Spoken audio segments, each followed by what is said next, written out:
volume on.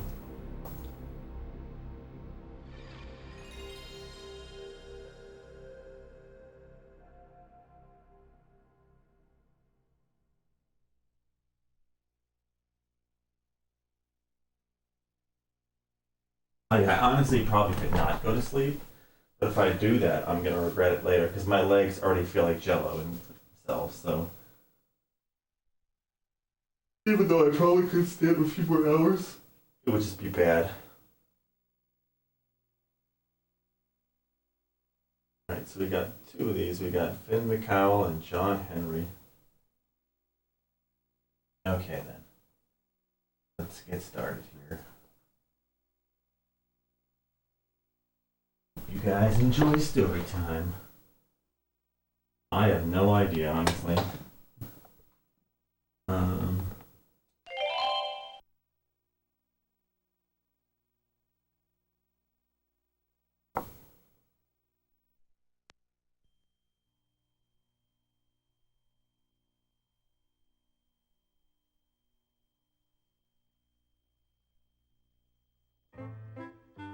Come on in. Settle back. It's curtain time at the Story Lane Theater. You've never seen a stage like this one. Anything can happen here.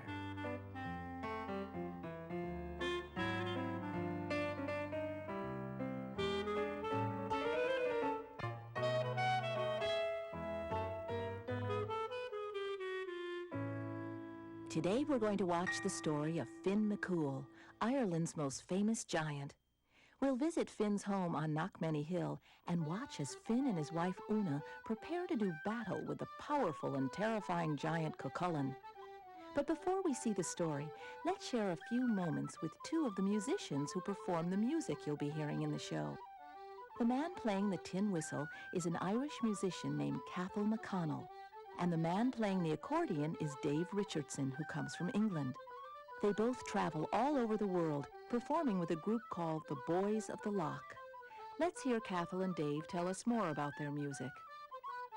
Got my musical interest from my father, no doubt about that. My father was called Sandy McConnell. He was a good singer. He played the whistle, and in his younger days he played the accordion. When my father got me a little tin whistle for Christmas, it seemed that the whistle was the right instrument for me to play. If you look at music in any culture, music is a way of communication. It's a way of expressing ideas or emotions. And lots of people like to listen to music because it reflects things that they feel or things that they think. If we look at Irish music as we see it now, or as we hear it, it's been handed down for hundreds of years and it's still in very good condition. I think this is because people in Ireland continue to live, many of them, in the country, and the old ways survive, the old ways of meeting with one another and talking to one another, playing music together.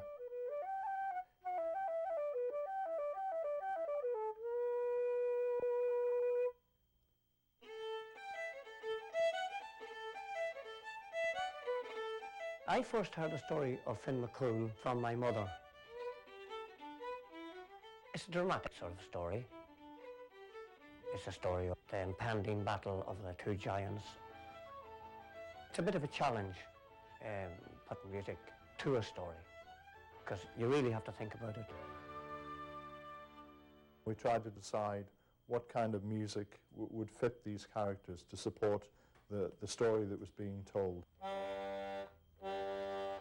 We think about the bad guy, Cuchulainn, and we think of dark, heavy, sinister music for him, and we thought of maybe using very low notes on the instruments. We used a little instrument called an accordion and used the bass on it. He looks dark, menacing. You wouldn't want him coming to your birthday party. He's the guy who'd steal all the cookies. For Finn, we wanted something a bit more light and comical. He looks like he'd be a lot of fun. And at the same time, he doesn't look too street smart. I think he misses one or two things in life. So we decided to use lighter instruments like the tin whistle.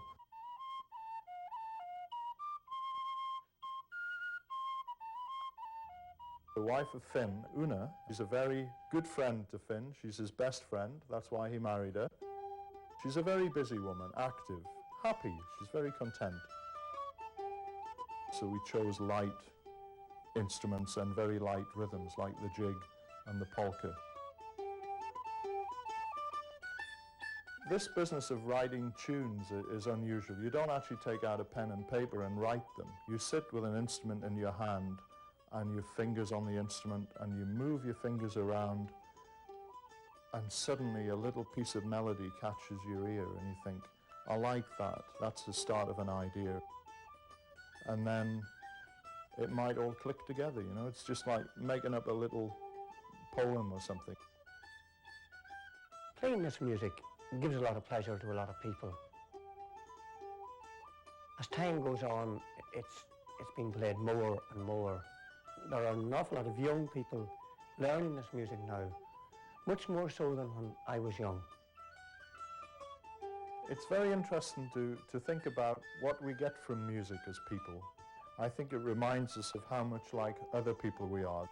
They can be people in other countries in the world, or they can be people who lived in the past.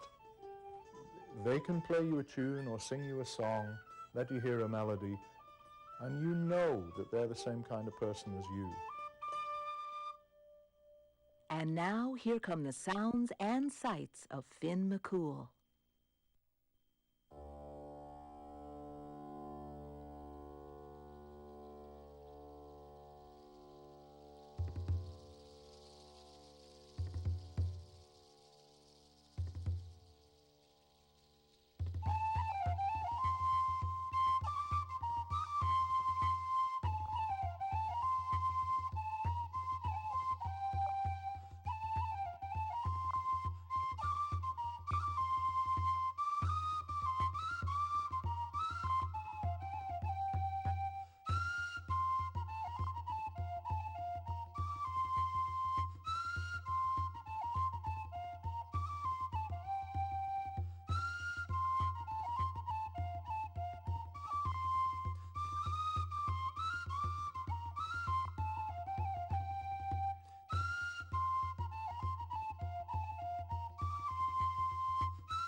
Finn McCool was the most famous champion Ireland ever knew. Finn was a giant, to be sure, but when he was born, he was no bigger than a fire-breathing dragon. And as giants went in those days, that was a mite on the wee side.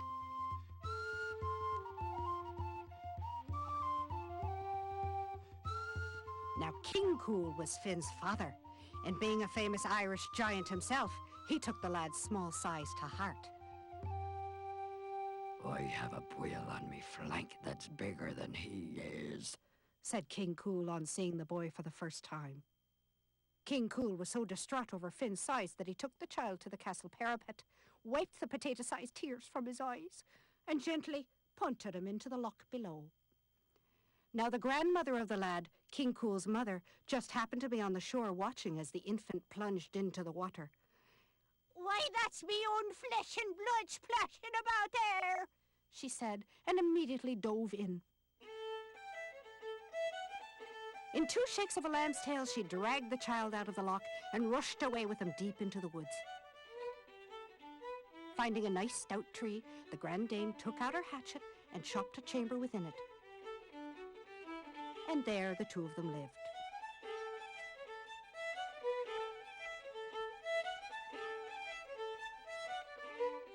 For years, the old woman lovingly fed Finn a diet of tree bark, peat, and the occasional grub.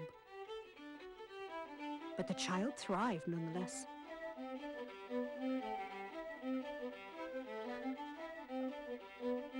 After After some time, the boy rather outgrew his surroundings, and it was then that his grandmother knew it was time to send him out into the wild and cruel world. Now, such an inauspicious beginning to a life has been known to spoil a man's disposition entirely, but not young Finn. He thanked his grandmother for looking after him, kissed her gently upon the head, and set out to distinguish himself as a great hero. Why, he was as strong as 24 oxen, and as swift as 43 hares. And he trekked all over the emerald countryside, taking a glen at a step, a hill at a leap, and locks at a bound.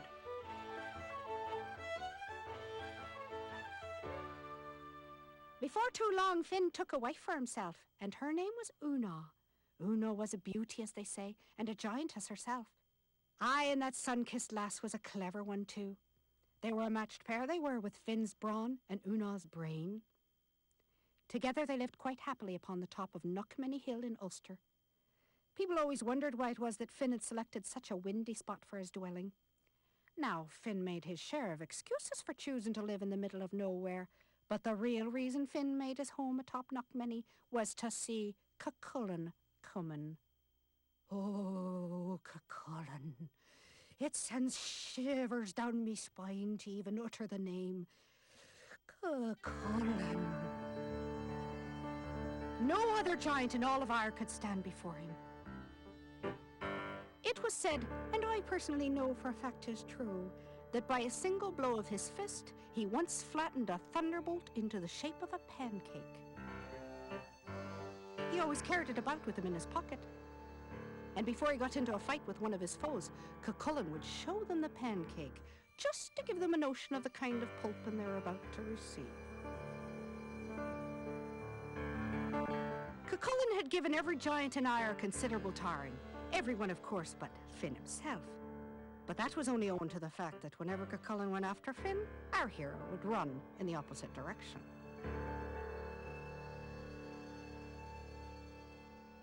Now, at this time, Finn was building the causeway from Ireland to Scotland.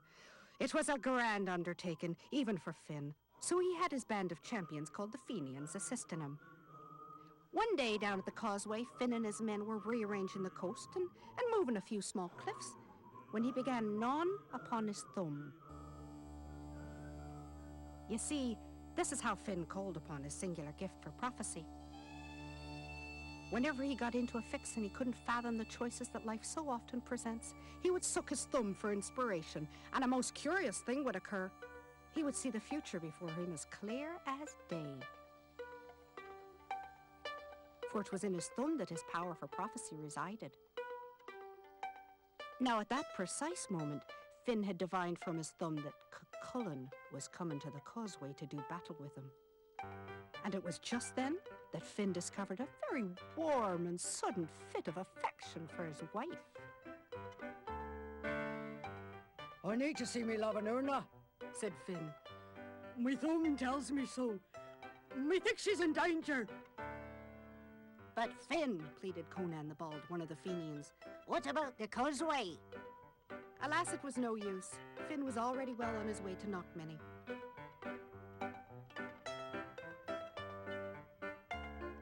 God save all here! Musha, Finn, said his wife. Welcome home to your own Una, you darling bully. And what brought you home so soon, Finn? Why, me sweet Rose, nothing but the purest of love and affection for ye, of course. After Finn spoke, he clapped his thumb into his mouth. Finn, sweetness, said Una, please don't do that while you're talking to me. It's not polite. He's a-comin', said Finn. I see him below Dungannon. Who's coming, said Una. Who are you talking about? It's that nasty Cuchulainn it is. Oh, it's said that when he gets angry and begins to stamp, a dozen earthquakes erupt. And when he does battle with thunderbolts, he flattens them into tiny pancakes, and then eats them with honey, a whole hive of it, and with the bees still buzzing inside it. Gracious, the brute, said Una. I don't know how I'll manage. If I run away again, I'll be disgraced before me people. And me thumb tells me that I must meet him sooner or later. Well, my bully, don't be downcast, said Una. Leave it to me and I'll bring you out of this scrape better than you might on your own. Now, it so happened that Una had a sister named Granua who lived upon a hill called Cullimore just opposite Knockmany. The beautiful valley that separated the two sisters was only 4 miles wide, and so on a summer's evening when they wanted to talk, Una and Granua only had to put their heads out the windows of their homes. Granua, are you home? Said Una. I am, sister dear, said Granua. And how have you been today? Well, not so well, I'm afraid, said Una. Would you do us the favour of looking about from your window and telling us what you see? Why, nothing, sister dear. 'Tis only a mountain coming over this way, said Granua. Nothing to trouble yourselves over. A mountain? That's no mountain, said Una. That's the giant Cucullin, and he's coming to leather our Finn. Perhaps if you delay the brute, it'll give me a moment to think. Why don't you ask him up for a bite? I only have 50 pounds of butter, and it's not nearly enough to make a cake for that giant, said Granua. If you toss me over a ton or two, you'll oblige me very much. So Una got the largest tub of butter she had and called up to her sister. Granua, are you ready? Said Una. I'm going to throw now. Una gave the butter a mighty heave, but in her anxiety over Cucullin, she forgot to say the magic words that were to make it fly to Granua. And so the butter landed with a thud halfway between the two hills. My curse upon you, baleful butter, cried Una. You've disgraced me. And with that said, the butter turned instantly to stone. It lies there today exactly as it came out of Una's hand, with a mark of her 4 fingers and thumb imprinted upon it. Oh, never mind, said Granua. I'll do the best I can to stall Cucullin. So Granua baked her cake anyway and signaled Cucullin to come up to Cullimore. She placed the cake before the giant, and without so much as a thank ye, miss, Cucullin threw it into his mouth and devoured it in one frightening bite. Needs butter. He grunted, licking the last crumbs from his fingers, and proceeded on his way. In the meantime, Finn was in quite a panic on Knockmany. Una, can you do nothing for me? Where's all your invention, woman? Will I be skivered like a rabbit before your eyes and have me name disgraced forever before all of Ireland? How can I fight a man who scares the fire out of thunderbolts? There now, be easy, Finn, replied Una. I've got an idea. Just leave it to me. With that, Una went to work. First, she rummaged about and found 21 iron griddles. Then she took the griddles and kneaded them into the middle of 6 loaves of bread. She then baked the loaves on the fire, setting them aside in the cupboard when they were done. Finally, Una took a large pot of new milk, which she made into curds and whey, and then whispered something into Finn's ear. And just as Cucullin was coming across the valley, Una fetched a baby's cradle and instructed Finn to lie down in it. Say nothing and follow me lead. I will, but I don't like it one bit. Just as he was getting settled, Cucullin burst through the door. Be this the home of the great Finn McCool? He asked. Aye, 'tis indeed, said Una, but he's not in at the moment. Someone told him that a big bassoon of a giant called Cucullin was down at the causeway looking for him, so he rushed away to catch him. Can I help ye? I am Cucullin, said he, looking puzzled. and I've been after your husband for 12 months. Una let out a loud, mocking laugh and looked at him as if he was only a little pip of a man. If you take my advice, you poor-looking creature, you'll pray day and night that you may never see him, said Una. It'll be a black day for you if you do. Ha! Snorted Cucullin, dismissing Una's warning. Ah, now the wind's blowing against the door, said Una. Seeing as how Finn is away from home, would you be civil enough to turn the house around? Now, this request took Cucullin aback, for even he didn't do this sort of task on a daily basis. Nevertheless, he pulled the little finger of his right hand 3 times and went outside. He then put his massive arms about the house and with some effort turned it in a position favorable to the wind. "Thank ye kindly," said Una. "Please stay and have a bit of me humble fare. Even though you and Finn are enemies, he would scorn me if I didn't treat you kindly in his own home." Una brought Cucullin to the table and placed before him the 6 loaves of bread she had baked, together with 10 sides of bacon and a stack of steaming cabbage. Cucullin greedily stuffed one of the loaves into his mouth and took a tremendous bite. When Cucullin's teeth struck the griddle that lay in the middle of the loaf, the entire house shook. Oh, blood and fury! Shouted Cucullin. "And just what sort of bread is this you've given me, I might ask?" "What's the matter?" said Una. "Matter?" shouted Cucullin. "Why, what's the matter indeed? Here are the 2 best teeth in me head smashed to smithereens." "Oh, it's a pity that I forgot to tell you that nobody but Finn himself can eat it, and his little mite who sleeps in the cradle over there." "Take your bread away, or I'll not have another tooth in my head." Now, said Una, "don't be waking the child with all your belly aching." Then Finn gave a shriek that startled the giant. "Now you've gone and done it, you've awakened him," said Una. "Ma," said he, "I'm hungry and I want something to eat." Una went to the cradle and gave Finn one of the loaves of bread that had no griddle in it. After a few bites, he realized it was safe and made the rest of the loaf disappear in 2 bites. Cucullin was thunderstruck, and by the look on his face, Una knew her plan was working. "I'd like to have a look at the lad in the cradle," said Cucullin. "Any child who can manage that bread is in good fighting trim." "Get up and say hello to our guest, me lamb," said Una, motioning to Finn. "It's terribly shy when company comes. Not many travellers get up our way, you know." Finn crawled out of the cradle and toddled over to Cucullin. "Are you strong as me da?" "What a booming voice in such a young babe!" "Just a touch of the whooping cough," Una explained with a smile. Then Finn grabbed a white stone and handed it to Cucullin. "Can you squeeze water out of this white stone?" said Finn. Now Cucullin was puzzled, but as he intended to humour the lad, he took the stone and squeezed it as hard as he could. But it was no use. He might be able to turn the house around or flatten a thunderbolt into a pancake, but squeezing water out of a rock was something else entirely. "You call yourself a giant? Me da can do it, and he has showed me how. Give me that stone." Finn took the stone from Cucullin and then slyly exchanged it with the curds, just as Una had instructed. And he then squeezed the curds until the whey squirted out in a little shower from his hand, clear as water. "I don't care to waste my time with a giant the likes of you. You'd better be out of here before me da comes back, or else he'll make porridge of you and serve you for dinner." Now Cucullin was taken quite aback.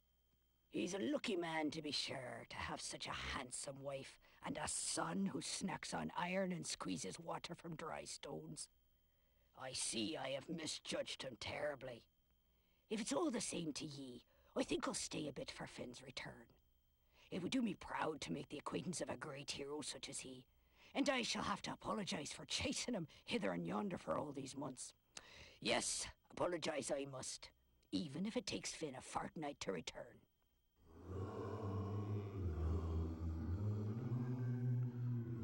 With that, Cucullin sat next to Finn's cradle and rocked it, somewhat roughly as giants will do, and hummed a soothing giant lullaby.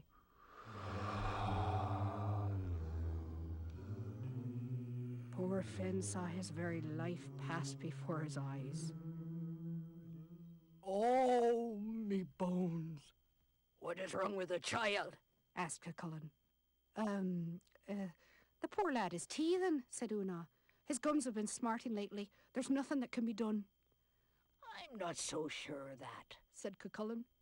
"Me own dear mither had a little trick she used when me choppers come up." With that, Cucullin reached for the flask of spirits he kept in his hip pocket. He poured a touch upon the little finger of his right hand and opened Finn's mouth with his left. Then he massaged Finn's gums with a spirit-soaked finger. The spirits will dull the boy's pain, said he. Now, it was bad enough to have Cucullin in one's house, but to sit back and take his little finger in the mouth was unpardonable. Now just a little bit more, laddie. Said Cucullin as he lovingly administered another dose. You know, Mrs. McCool, I think after I've made your husband's acquaintance, I will take a wife so that I may have a son just like yours. It's the teeth way in the back of his mouth that are the worst, said Una. You're such a help kind man. And at that moment, Una decided to take matters into her own hands. She grabbed the pot that hung in the hearth, and rearing back, she hurled it at the head of the giant with all her might. Instead of Cucullin, however, the pot struck poor Finn dead upon the crown. The concussion was so great that Finn clamped down upon Cucullin's little finger, which was still applying the spirits, lopping it off at the third knuckle. "Ah, look what the boy has done to me!" Cucullin groaned, holding his maimed right hand. "I'm finished!" You see, the giant's huge strength all lay in the very little finger of his right hand, which Finn had accidentally separated from its master. Cucullin then let loose with another ear-shattering scream. Then right before the eyes of Finn and Una, he shrunk from the size of a giant to that of a timid little church mouse.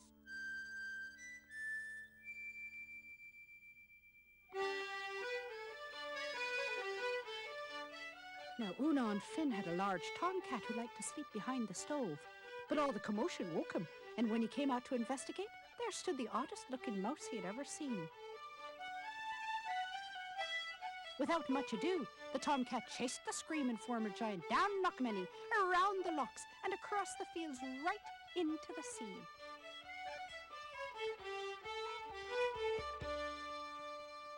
"Glory be!" said Finn in triumph. "There isn't a giant in all of Ayr as great as myself. I have defeated the great Cucullin." Una picked up her newly dented pot and gazed meaningfully into her dear husband's eyes. Or perhaps should I say, we have defeated the great Cucullin. And truer words were never spoken.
Hey, yeah, it's morning. So yeah, these are like a little bit longer stories, right? But there's only two of them in each one. And, you know, sometimes they use like famous actors and stuff like that, famous voices for them, stuff like that. So it's interesting, nonetheless. Alright. One more left to do here.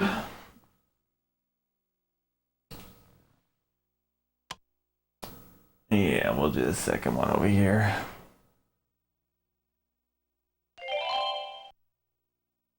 Yeah, they're not bad though.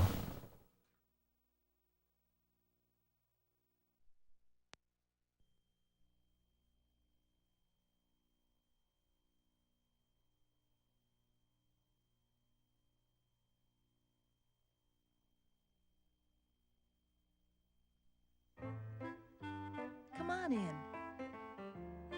Settle back. It's curtain time at the Story Lane Theater. You've never seen a stage like this one. Anything can happen here.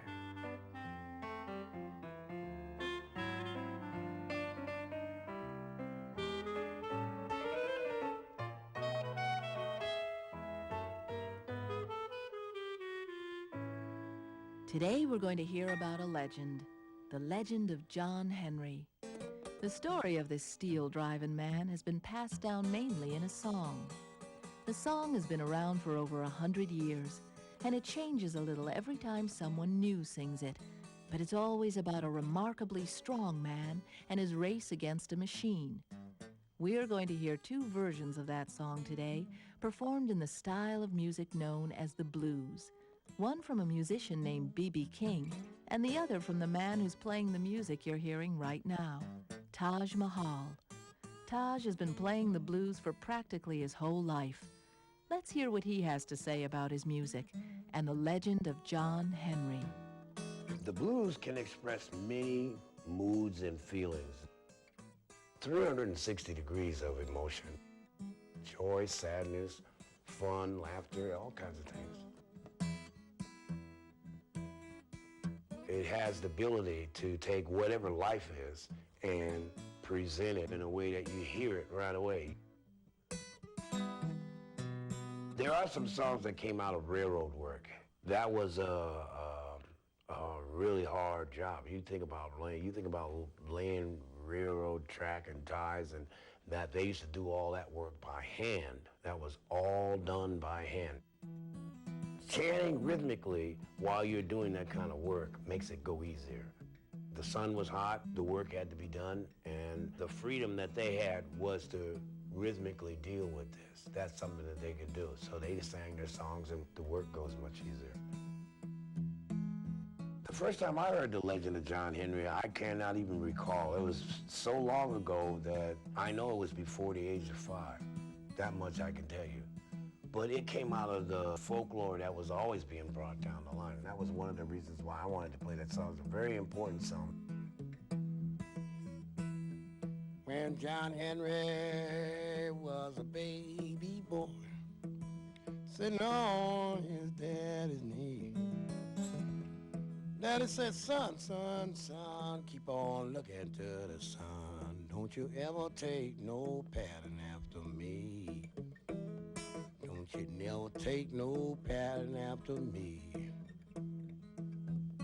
John Henry actually takes an incident that happened out near Beckley, West Virginia, around the building of the Big Bend Tunnel for the Chesapeake and Ohio Railroad. There was a race to see whether the man would hold up as good as the steam drill. John Henry said to the steam drill, steam drill, I'm gonna run you down. I'm hitting 9 pounds from my hips on down. The more you go, watch me throw down. The more watch me throw it down. John Henry is the struggle between humans and the machine. There's always the desire to show that the human touch is more important than the mechanical touch.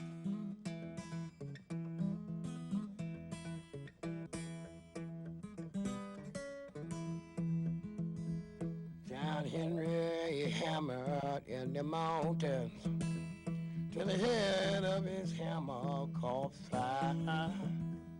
I've been picking my boys, won't you lay 'em down again? I want one cool drink of water before I die.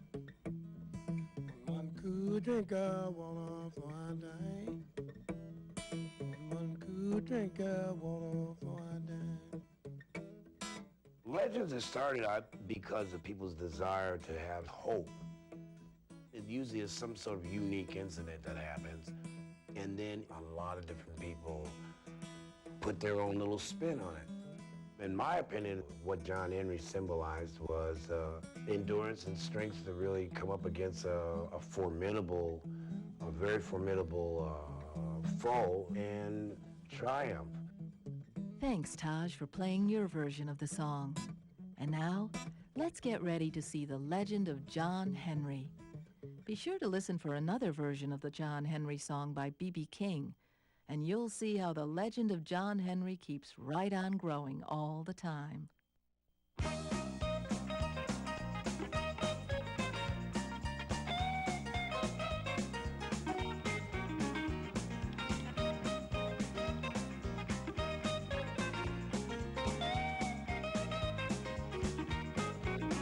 Yeah, my name's John Henry, and I'm a natural man. Well, I was born one morning with a hammer in my hand.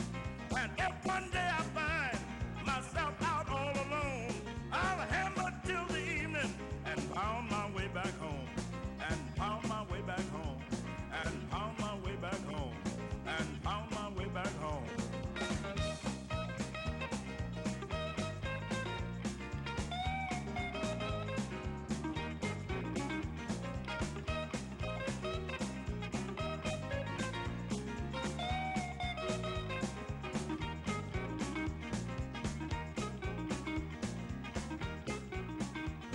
Way back a good while ago, when the United States was still busting out of his baby shoes, there lived a man named John Henry.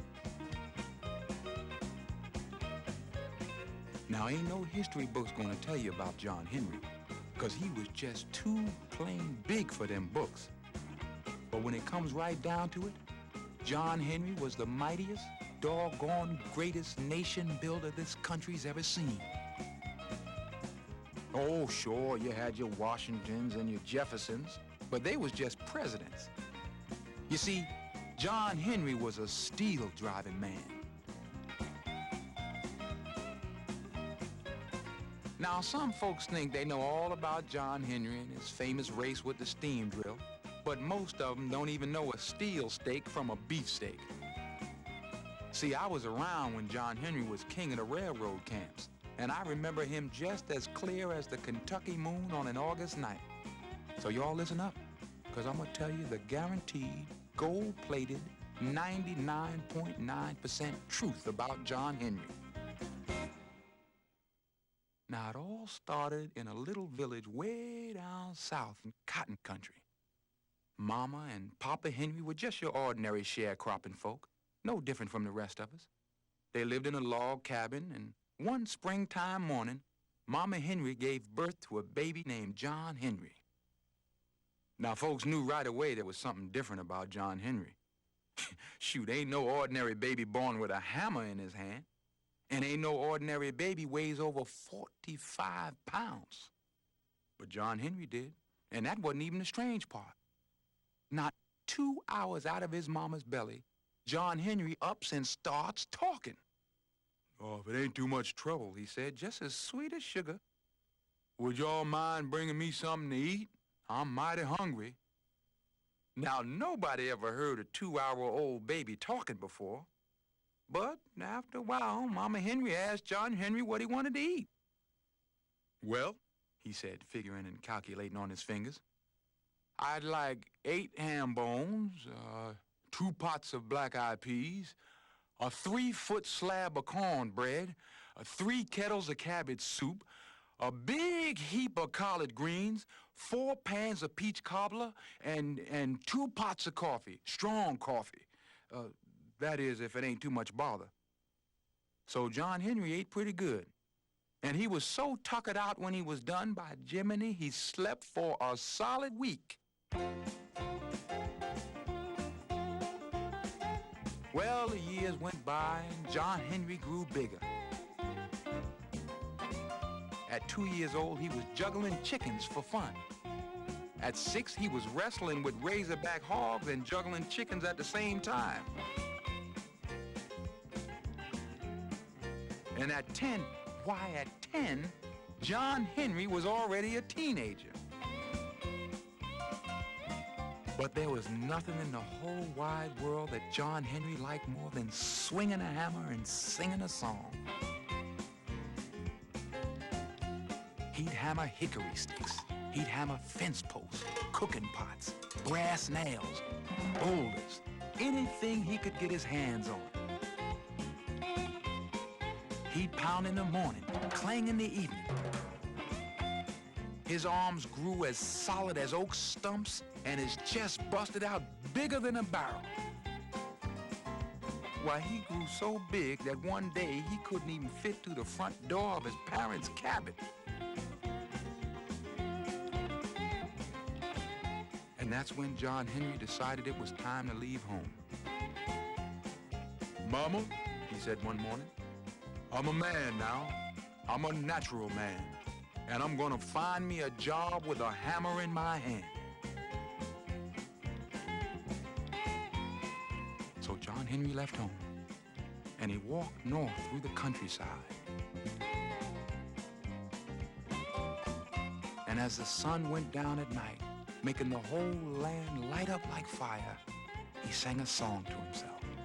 Yeah, my name's John Henry, and I'm a natural man. Well, I was born one morning with a hammer in my hand. And if one day I find myself out all alone, I'll hammer till the evening, pound my way back home, pound my way back home, pound my way back home, pound my way back home. One afternoon, while he was walking in the lonesome woods, he stumbled across a road of iron rails. Those rails sparkled in the sunshine like silver. And beneath them was freshly cut wood ties, which smelled sweeter than a bag of balsam. And John Henry exclaimed, to no one in particular, "By Jiminy, if this ain't a railroad track, then I'm an ox and a moron both at the same time." Now, John Henry, who was no ox and certainly no moron, was correct in his assessment. He had, in fact, stumbled onto the great Chesapeake and Ohio Railroad line, which was just being built around that time. The C&O line, as people like to call it, was going to connect up the eastern with the midwestern part of the United States. The railroad cut through some of the deepest, darkest, most howling wilderness of West Virginia, along hills and hollers, up mountains and down valleys, through woods as thick as a cornfield in cutting time.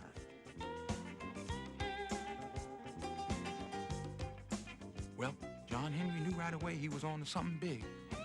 And after a day of following those rails, he reached the top of a rise. And from that rise, he saw where the tracks ended, far in the valley, and a whole assembly of men were living and working. From up there, he could hear the clang and clink of hammers hitting steel stakes. And to John Henry, it was the sound of heaven itself. A beautiful harmony of hammers ringing over the hills like songbirds in early spring. "Now that's a job for me," John Henry yelled, beaming from ear to ear. "A job for a natural man who wants to build this land with a hammer in his hand." With that, John Henry scrambled down that rise as fast as his feet could take him. And when he got to camp, he was amazed. It was like nothing he had ever seen before. There were men from all over the world working together with hammers. There were black men and brown men and red men. There were yellow men and white men, too.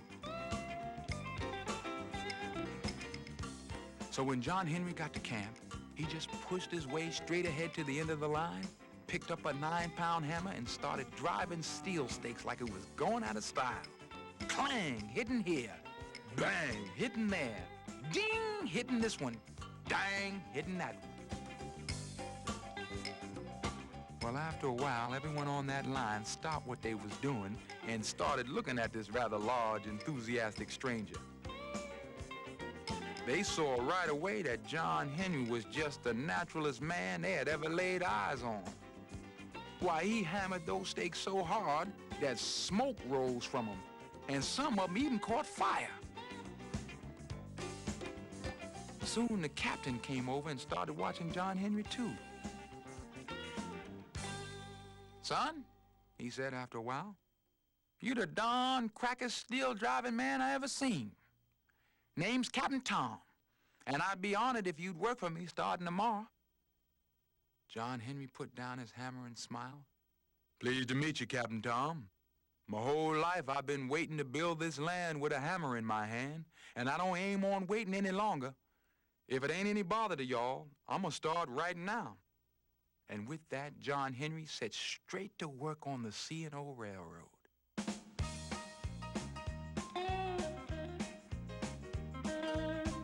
Now, driving steel ain't no 4th of July picnic. Usually it takes a team of 3 men, all working in rhythm, to knock one stake into the ground. And usually there's a man called a shaker who has to hold the steel in place while it's being hit. But John Henry had his own way of doing things. First, he had the blacksmith build him 2 40-pound hammers, which most men couldn't even lift. He'd hold one hammer in each hand like a pair of drumsticks. Then he'd take a steel stake, hurl it into the ground as if he was playing darts, and smash it down with one hammer and then the next. Bing, bang, boom. The whole time just singing a hammer song. The fact is, John Henry couldn't really hammer without singing, and vice versa. 'Cause for him, singing and hammering was just different parts of the same thing. Yeah, my name's John Henry. I'm a natural man. Well, I was born one morning with a hammer in my hand. And if one day I find myself out all alone, I'll hammer till the evening and found my way back home. And found my way back home. Found my way back home. Well, John Henry got so good at driving that steel he could do the work of 10 men in half the time. He could hammer upside down, underarm, overarm, backhanded, blindfolded, sideways, frontways, and a few ways so complicated they can't even be explained without an acre of blackboards and a barrel of chalk. Heck, he worked so fast that he needed his own waterman just to keep his hammers from catching fire. And when he drove steel, people 300 miles away could feel the earth jump. So John Henry worked that line, and he was happy as a boll weevil in a cotton ball. Sometimes he'd ramble around the country months at a time, laying line all over the land. Why, John Henry laid more line than any other man living or dead, before or since. Well, one day in late summer, when John Henry was back working the C&O line right around Big Bend Mountain, a stranger came into camp. Now, this stranger was all duded up and dressed to the nines, a real city slicker who worked for none other than Cornelius Vanderbilt. Now, this fella brought with him a big contraption which nobody had ever seen before. It was made of 6 kinds of steel and covered with dials and gauges and drills and hammers. This here machine is called a steam drill, the stranger explained when he got into camp. And it can drive steel 5 times faster than any man. Now, this fella wasn't making no friends by saying a thing like that, 'cause nobody likes thinking a piece of metal can do their job. But them folks got to scratching their heads, looking over that machine and figuring that maybe, just maybe, it could. So them folks grew mighty quiet about the mouth. And just when things got so silent you could hear a ladybug yawn, well, John Henry stepped forward. "I'll die with a hammer in my hand before any machine beats a man," he said it straight out, no bragging or sassing. Then he went on. "A man's a man, and there ain't no machine that's better than a man. A man's got a heart inside, a big old beating heart. But a machine ain't got nothing but a soul of cold steel. On hearing this, those folks nodded in agreement, but the stranger smiled and there was a glint of gold in his eye. Does that mean you're willing to compete with my steam drill to see who can drive more steel? He asked. If that's what I got to do, John Henry said, I'll do it, because I'm a natural man. And so the contest was set for 2 days away at 9 o'clock in the morning. John Henry versus the steam drill. And won't you know it, 2 days later, just as the sun was stealing up over Big Bend Mountain, folks came from all over the land, came streaming into that valley. They came by foot, by horse, by buggy, and by locomotive train itself, just to see John Henry whip up on that steam drill. At 9 o'clock, the crowd fell silent, and the official man shot his gun into the air. The contest had begun. On the right side was the steam drill, and that steam drill straightaway lurched into the lead, a gurgling and a spouting and making metal racket to high heaven. There were fellas shoveling pine knots in its belly for fuel, and that machine was drilling holes into the ground just as fast as buckshot. On the left side was John Henry, sweating and flexing and letting loose with full John Henry force. Clang, hitting here, bang, hitting there. The whole time singing his song while his hammers kept a backbeat.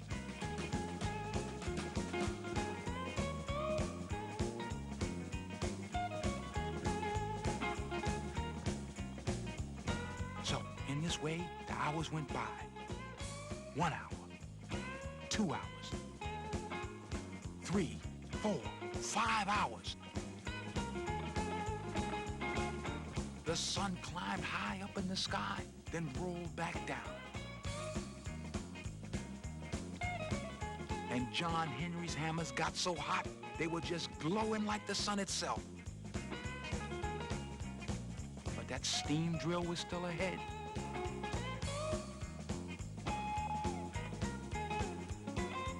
At 4 o'clock that afternoon, John Henry and the steam drill were neck and neck. They reached the opening of Big Bend Tunnel and went right inside. Folks waited outside where they could hear the contest going on. They heard the whine and screech of that steam drill, spitting and screaming like an alley cat.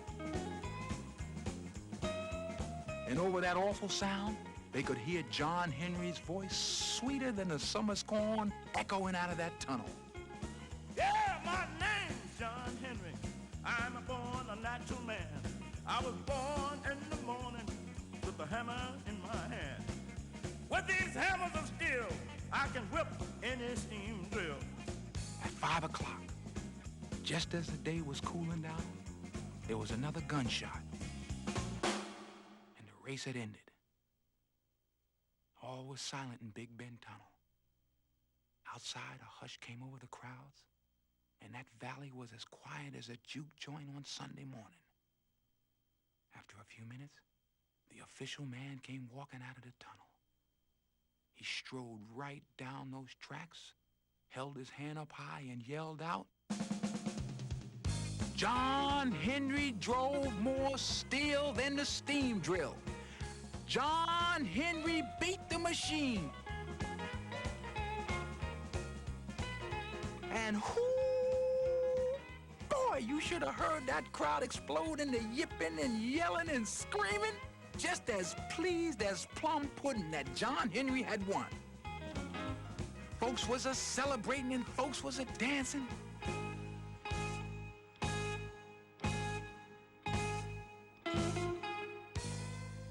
Then John Henry came out of that tunnel, covered from head to toe in coal dust, coughing and holding his gut as if something had bust inside. So the crowds hushed again, and John Henry laid himself on the ground. You have to forgive me, folks, he said. But I had to beat that steam drill. And I did. And now I'm going to my grave with a hammer in my hand.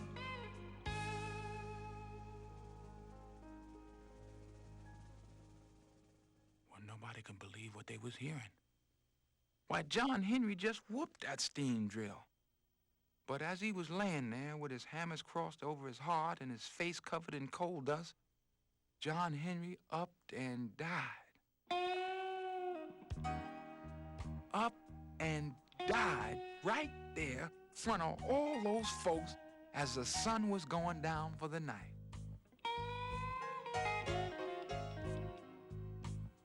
Now, some folks say John Henry died of a broken heart because he knew the steam drill one day would take the place of every steel-driving man in the land. Others say he died of breathing too much coal dust. Well, it turns out John Henry didn't really die at all. He just sort of went on a long, deep sleep from which he hasn't yet woken. And if you don't believe me, shoot, you can see for yourself. Now, all you gotta do is take a train, any train, out into the empty countryside.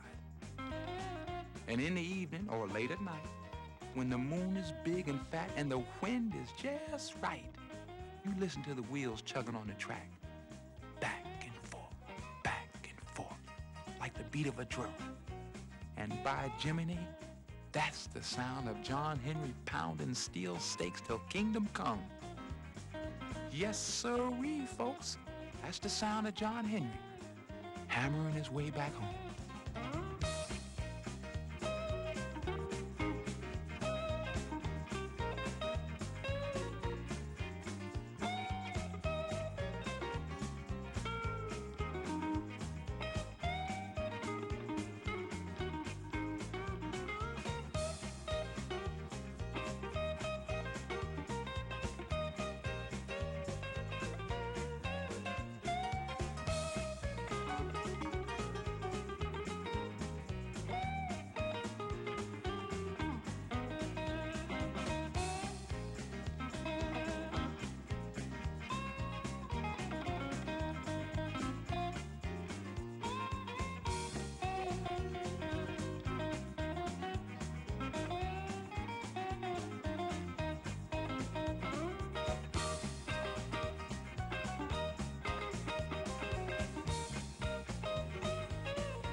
Well then, yeah, that was something, huh?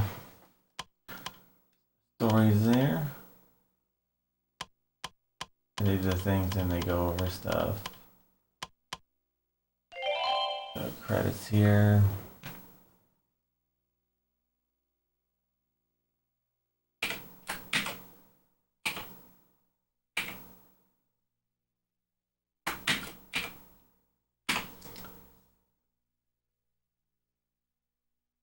I don't know. It was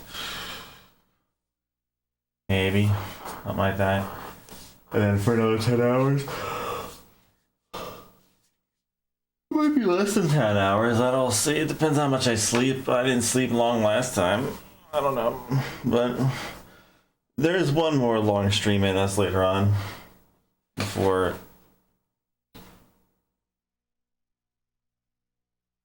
back. Everyone's home. I'm exhausted. I just can't wait to go to sleep right now. It's like the all I even think about, like sleep. While I'm just doing stuff here. Yeah, we're on for 10.5 hours, and we're on almost 10.5 hours last time. That's funny.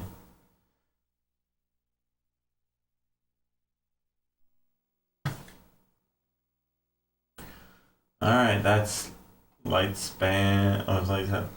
That's Story Lane Theater 2 for PlayStation.